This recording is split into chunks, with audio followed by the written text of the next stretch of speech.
வணக்கம் மக்களே, நீங்க பாரு கேட்கறது முக்கிய கம்பெனி நாங்க ஹோஸ்ட் ஃபைனலி ஜான் விக் யூனிவர்ஸோட முதல் ஸ்பின் ஆஃப் ட்ரெய்லர் ரிலீஸ் ஆகிருக்கு பாலரினா. ஜான் விக் ஸ்டைல அனா டி ஆர்மஸ் இப்போதைக்கு எல்லாருமே போட்டு பொழது கட்டுறாங்க. அண்ட் இதுலேருந்து ஏகப்பட்ட ஸ்பின் ஆஃப் வருங்கிற மாதிரி சொல்றாங்க. லைக் அனா டி ஆர்மஸ் தான் அடுத்த ஜான் விக்ங்கிற மாதிரி சொல்லி பேசப்படுது. உண்மையான்னு தெரியல. பட் இந்த ட்ரெய்லரில் அதுக்கான சில அடித்தளங்களை போட்டிருக்காங்க. உண்மையிலேயே சூப்பராக இருக்கு ட்ரெய்லர். செம ஆக்ஷன் பேக்டாகவும் இருக்கு. அண்ட் என்ன கேட்டிங்கன்னா ஜான் விக் பார்க்குறதே ஆக்ஷனுக்காக தானே. ஸோ ஜான் விக் 4 விட இந்த படத்தில் இன்னும் நிறைய செட் பீசஸ் சூப்பராக அமைக்கப்படலாம். ஸோ இந்த ட்ரெய்லரில் என்னென்ன விஷயங்கள் காமிச்சிருக்காங்க, கதை என்ன மாதிரி போகுதுங்கிறத ஃபுல் அப்டேட் பண்ணிடுவோமா. ட்ரெய்லரோட ஓப்பனிங்லேயே ஒரு குட்டி பொண்ணு கையில் இருக்க அந்த பேலரினா பொம்மையை தான் காமிக்கிறாங்க.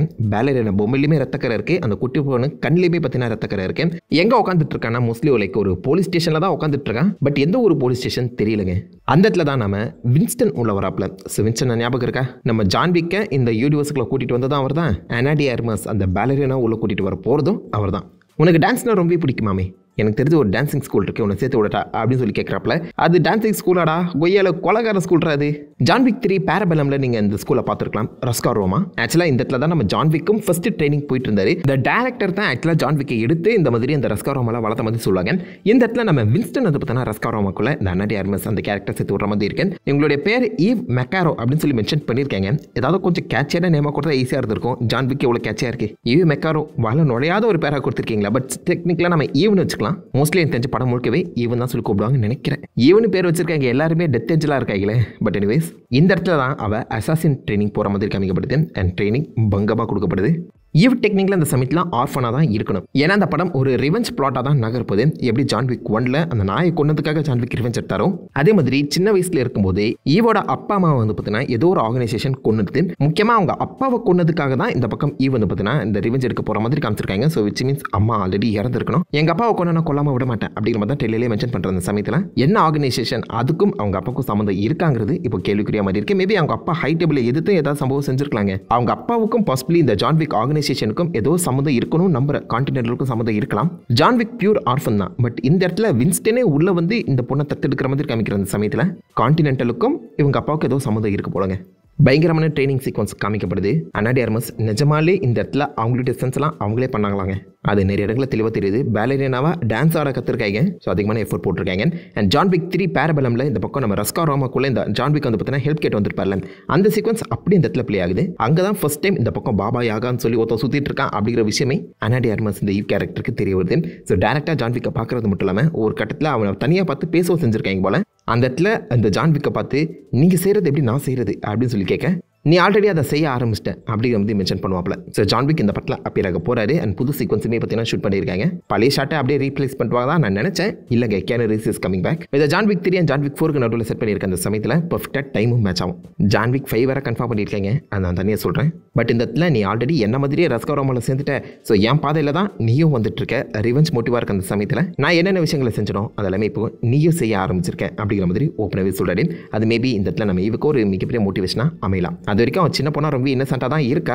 பட் மோஸ்ட்லி ஜான் விக்கை மீட் பண்ணிட்டு அப்புறம் தான் அவள் மோஸ்ட்லி அந்த ஜான் விக் ஸ்டைலே ஃபாலோ பண்ண ட்ரை பண்ணிட்டு இருக்கா நம்புறேன். பிகாஸ் இந்த சமயத்தில் அவளுடைய ஹேர் ஸ்டைல் வந்து பார்த்தீங்கன்னா ரொம்ப இன்னசென்ட்டாக நார்மலாக தான் இருக்குது. பட் அதுவே அவள் ஃபுல்லாக ட்ரெயின் ஆன அப்புறம் அவளுடைய ஹேர் ஸ்டைலை நீங்கள் நோட் பண்ணிங்கன்னா எக்ஸாக்ட்லி அது ஜான் விக் மாதிரி தான் இருக்குது. ஐ மீன் ஃபர்ஸ்ட் ஜான் விக் படத்தில் அவர் எப்படி கான்டினென்டலுக்குள்ளே என்ட்ரானாரோ அதே மாதிரி தான் இந்த இடத்துல ஈவுமே என்ட்ரு ஆகியிருக்கா. ஃபுல் பிளாக் அண்ட் பிளாக் சூட்டில் ஜெல்லு பூசி மண்டையை அழுத்தி வாரி இருக்கா. ஸோ எக்ஸாக்டாக ஜான் விக்கோட பாதையில் தான் அந்த பக்கம் நம்ம பேலரினாவும் போகிற மாதிரி தெரியுது. அண்ட் ஹெவி ட்ரைனிங்குமே போகப்பட்டிருக்கேன். அண்ட் ட்ரைனிங் கொடுக்குற அந்த அசாசினோட பேர் நாகின்னு சொல்லி மென்ஷன் செஞ்சிருக்காங்க.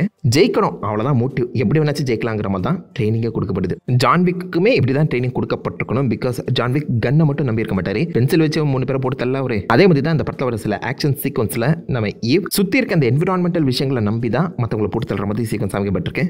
அகைன் ஜான் விக் ஸ்டைலே அதை பார்த்தீங்கன்னா ஃபைட்டை இன்வால்வ் பண்ணியிருக்காங்க. நல்லா இருக்குங்க. அண்ட் அவள் அந்த ட்ரைனிங்லாம் முடிச்சுட்டு எத்தனை வருஷங்கள் போச்சுன்னு தெரியல. பட் அந்த ட்ரைனிங்லாம் முடிச்சுட்டு அதுக்கப்புறம் அந்த ரிவெஞ்ச் மோட்டிவ்ல கான்டினென்டலுக்குள்ளேயே வரா. அந்த இடத்துல நம்ம யாரை மீட் பண்ணுறோம், லான்ஸ் ரெடிக்கோட ஷாரன் கேரக்டர். இவர் நிஜ வாழ்க்கையில் இறந்துட்டாரு. பட் இறக்குறதுக்கு முன்னாடி ஃபைனலாக இவர் ப்ளே பண்ண சீக்வன்ஸ் இதுதான் சொல்லப்படுது. Rest in peace. But anyways ஃபைனலாக ஒரு முறை நம்ம அவரை பார்க்க போகிறோம் பிக் ஸ்க்ரீனில். காயினை கொடுத்து தான் என்ட்ராகிறாங்க. அண்ட் அங்கே இருக்கவங்களுக்கும் இவங்களை நல்லாவே தெரிஞ்சிருக்கு. ஸோ புது கேரக்டர் வந்து கன்வின்ஸ் பண்ணல. ஸோ ஒரு well trained and well made அசாசினாக தான் இருக்கா. இந்த ரஸ்கா ரோமாவில் ட்ரெயின் ஆகிட்டு போகிறவங்க எல்லாருக்குமே ஒரு விதமான டிக்கெட் கொடுக்கப்படும் போலங்க. ஏன்னா ஜான் விக் பேரபலம் படத்தில் அந்த டிக்கெட்டை கிழிக்கிறதுக்கு தான் வந்திருப்பாரு. ஸோ ரஸ்கா ரோமாவில் நீங்கள் வெளில போனீங்கன்னா ஒரு டிக்கெட் கொடுக்கப்படும். பட் திரும்ப அந்த ரஸ்கா ரோமா கிட்ட ஹெல்ப் கேட்க வந்தீங்கன்னா உங்களை பிராண்ட் பண்ணிவிட்டு அதுக்கப்புறம் தான் அந்த டிக்கெட்டை கிழிப்பாங்க.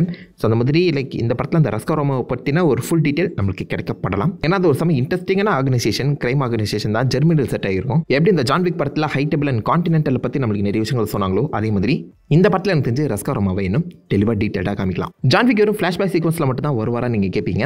அதை தாண்டி ஒரு ட்ரெயின் சீக்வன்ஸுமே காமிக்கப்பட்டிருக்கு. ஸோ பாசிபிளி எனக்கு தெரிஞ்சு படத்தோட எண்டு இல்லைனா படத்தோட மிட் போர்ஷனில் ஏவுக்கு ஹெல்ப் பண்ணுறதுக்காகவே ஜானுமே சில ஆக்ஷன் சீக்வன்ஸில் இன்வால்வ் ஆகலாம். ஏன்னா சும்மா அவரை காமிச்சு விட்டுற முடியாது. நம்ம ஏவ் சண்டை போடுற மாதிரி இருக்க ஒரு ட்ரெயின் இடத்துல வந்து பார்த்தீங்கன்னா ஜானுமே இறங்கி இருக்காரு. நம்ம ஜான் வந்து பார்த்தீங்கன்னா ஆக்சுவலாக இந்த ஜான் விக் 4 அப்போ நிறைய ஹை டேபிள் இன்சிடென்ட்ஸ் தேடி போயிட்டு இருப்பார்ல. ஸோ அந்த மாதிரி தேடி வர ஒரு இடத்துல இந்த பக்கம் நம்ம ஈவை மீட் பண்ணுற மாதிரி கதை எழுதப்படலாம். அகைன் இது ஜான் விக் 3 and 4 செட் ஆகியிருக்க அந்த சமயத்தில் அங்கே தான் எங்கேயும் இந்த பக்கம் ஜான் விக் நம்ம ஈவை மீட் பண்ணியிருக்காரு திரும்பவும். அண்ட் இந்த சமயத்தில் அவள் ஒரு பேடாஸ் கில்லராக வேற இருந்திருக்கா. ஸோ ஈவன் ஜான் விக் ஒன்றா சேர்ந்து சண்டை போடுற மாதிரி சீக்வன்ஸ் இருந்துச்சுன்னா பட்டாசாக இருக்கும். இவங்க மட்டும் இல்லை, இவங்க கூடவே இன்னொரு முக்கியமான கேரக்டருமே ரிவீல் பண்ணியிருக்காங்க, நார்மன் ரீடர்ஸ். பட் இவர் என்ன ரோல் ப்ளே பண்ணுறாருன்னு தெரியல. ஜான் விக்கு இந்த மாதிரி சப்போர்ட்டிவ் கேரக்டர்ஸ் நிறைய பேர் இருந்தாங்க அந்த சீரிஸ்லேயே நீங்கள் பார்த்துருக்கலாம். பட் யாருமே ஆக்ஷனில் பார்த்தீங்கன்னா பெருசாக நம்ம ஜான் விக்கு ஹெல்ப் பண்ணல. மோஸ்ட்லி ஒரு சோலோ ஃபைட் தான். ஜான் விக் 4 தான் அந்த பிளைண்ட் என் கேரக்டரை காமிச்சிருப்பாங்க. ஸோ அதே மாதிரி இந்த படத்தில் நம்ம பேலரினாக்கு சப்போர்ட்டிவ் கேரக்டராக நார்மன் ரீடர்ஸ் வரலாம். அப்படி இல்லைனா இவர் தான் மெயின் வில்லன் அப்படிங்கிற மாதிரி கூட சொல்லலாம். பட் அவர் இங்கிலீஷ் பேசிகிட்டு இருக்காரு. இந்த பக்கம் நம்ம பேலரினா சண்டை போடுறவங்க எல்லாருமே மோட்லைக்கு ஒரு ரஷ்யன்ஸ் அந்த மாதிரி தான் காமிக்கப்பட்டிருக்கு அந்த சமயத்தில். இது எப்படி சிங்க் ஆக போகுதுன்னு படம் பார்த்தாங்க தெரிஞ்சுக்கணும். நார்மன் ரீடர்ஸ் இந்த படத்தில் ஒரு முக்கியமான ரோல் ப்ளே பண்ணுறாரு. ஒரே ஒரு ஷாட்டில் மட்டும் தான் அவர் காமிச்சிருக்காங்க. எப்படி இருக்க போகுதுன்னு பார்ப்போம். அதே மாதிரி நம்ம அன்னா டி ஆர்மஸோட ஏகப்பட்ட அமேசிங்கான ஃபைட்டிங் சீக்வன்ஸ் காமிக்கப்பட்டிருக்கு. ஒரு பங்கருக்குள்ளே சண்டை போட்டுட்டு இருக்கா, சுற்றி இருக்கவங்க எல்லாருமே போட்டு பொழது கட்டுறான். அண்ட் பியூர் ப்ரூட்டலான R-rated ஃபைட் சீக்வன்ஸாக தான் இது இருக்க போகுது. அதே மாதிரி ஒரு டான்ஸ் ஃப்ளோர்லேயுமே சண்டை போடுற மாதிரி காமிச்சிருக்காங்க. இது மோட்லைக்கு எனக்கு தெரிஞ்சு அசாசின் ஈவெண்ட்டாக இருக்கணும். ஏன்னா அந்த சமயத்தில் அவருடைய ஹேர் ஸ்டைல் வேறு மாதிரி இருக்குது அண்ட் ரொம்ப எங்கே இருக்க மாதிரி காமிச்சிருக்காங்க. ஸோ ரஸ்கா ரோமாலா அவள் என்ன மாதிரி அசாசினை ட்ரெயின் பண்ணப்பட்டு அவளுடைய அசாசின் கில்லா கூட இது இருக்கிறதுக்கான சான்சஸ் அதிகம். அதுக்கப்புறம் தான் அவள் படியை வாரிக்கிட்டு இந்த மாதிரி ஜான் விக் ஸ்டைலில் எல்லாருமே போட்டு பொழந்து கட்ட கிளம்பியிருக்கா. ஸோ ஜான் விக்கை விட எனக்கு தெரிஞ்சு இந்த படத்தில் நிறைய டைம் ஜம்ப்ஸ் இருக்க தான் போகுது. அதை ஒழுங்காக ஹேண்டில் பண்ணும். அண்ட் அகைன் ஜான் விக் படங்கள் நம்ம பார்க்க வருது எதுக்கு? ஆக்ஷனுக்காக தான். அந்த மாதிரி RRR ஸ்டைலில் ஃபயர் வர்சஸ் வாட்டருங்கிற மாதிரி ஒரு ஆக்ஷன் சீக்வன்ஸ் பற்றினா எடுக்கப்பட்டிருக்கு. எந்த அளவுக்கு இந்த கேரக்டர் டிட்டர்மெண்ட்டாக இருக்காங்க சொல்லி தெளிவாகவே காமிச்சிருக்காங்க.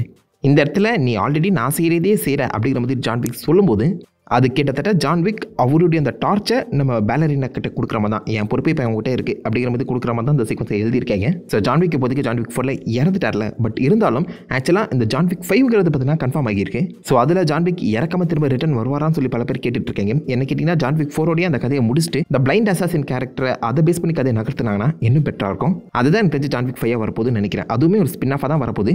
ஜான் விக் 5ங்கிறது இப்போதைக்கு கன்ஃபார்ம் ஆகியிருக்கு. ஸோ இந்த படம் மேபி ஜான் விக் 5க்கான அடித்தளத்தை அமைக்கலாம். அப்படி இல்லைனா ஜான் விக் உண்மையிலேயே ஜான் விக் 4 சாகலை, அவரும் இந்த பக்கம் பேலரினாவும் ரஸ்கா ரோமா கூட ஏதோ ஒரு திட்டம் பண்ணி அவங்க ஹெல்ப் மூலியமாக தப்பிச்சிட்டாங்க அப்படிங்கிற மாதிரி கதையை எழுத்து பண்ணலாம்.